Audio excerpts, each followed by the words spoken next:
Trillanes itinanggi ang umano'y pagbisita kay Duterte sa ICC.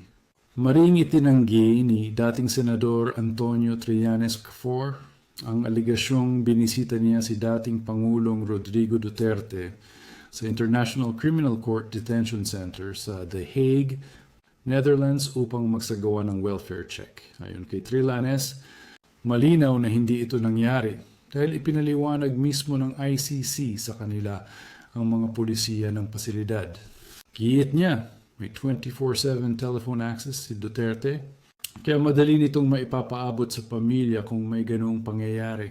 Nag-ugat ang usapin matapos maghain si Senator Robin Padilla ng Senate Resolution No. 141 na nananawagang siya sa atin kung totoo at autorisado ang umano'y ang pagkakatalaga kay Trillanes para mag-inspection.